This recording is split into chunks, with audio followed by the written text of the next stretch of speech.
तो हेपेटाइटिस क्या है? हेपेटाइटिस जिगर की सोजिश को कहते हैं, जिसमें हमारा जिगर मुतासिर होता है और उसमें जैसे जिगर के टेस्ट होते हैं ALT, AST वगैरह वो बढ़ जाते हैं। हेपेटाइटिस किस तरह से मुंतकिल होता है और उसकी अलामात क्या होती हैं? हेपेटाइटिस का जो स्प्रेड है वो दो डिफरेंट तरह से होता है। जैसे हेपेटाइटिस A और E हैं, ये तो खाने पीने की चीज़ों से पानी अगर साफ़ नहीं है तो उससे मुंतकिल होता है।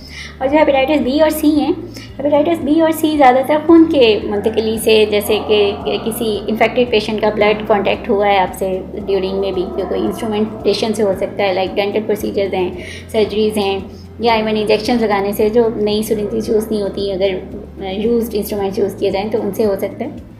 अच्छा मैम, क्या हेपेटाइटिस की वैक्सीन मौजूद है? बिल्कुल, हेपेटाइटिस की वैक्सीन अवेलेबल है, स्पेशली हेपेटाइटिस A, B और E की।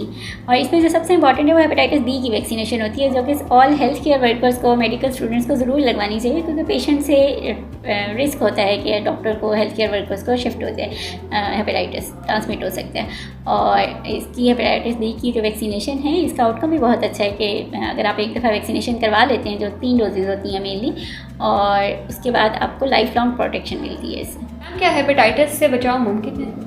हेपेटाइटिस से बचाव बिल्कुल मुमकिन है, स्पेशली जैसे हेपेटाइटिस A और E है, उनके लिए तो आपने सफाई का ख्याल रखना है। आपने लाइक पानी उबाल कर इस्तेमाल करना चाहिए, और फ्रूट्स वेजिटेबल्स प्रॉपर्ली वॉश करके, इसी तरह से खाना प्रॉपर्ली कुक होना चाहिए, ताकि हेपेटाइटिस A और E स्प्रेड ना हो।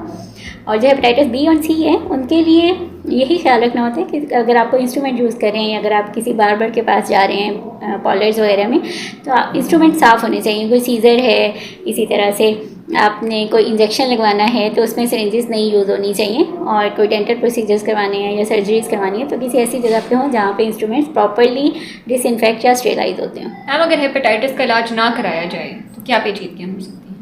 देखिए, अगर हेपेटाइटिस का इलाज नहीं होगा फिर तो पेशेंट्स को जिगर फेलियर की तरफ जा सकता है, जैसा कि पेट में पानी पड़ सकता है, दिमाग पे असर हो सकता है, पेशेंट को नुक्की में, बेहोशी में जा सकते हैं, या इवन जिगर का कैंसर तक हो सकता है।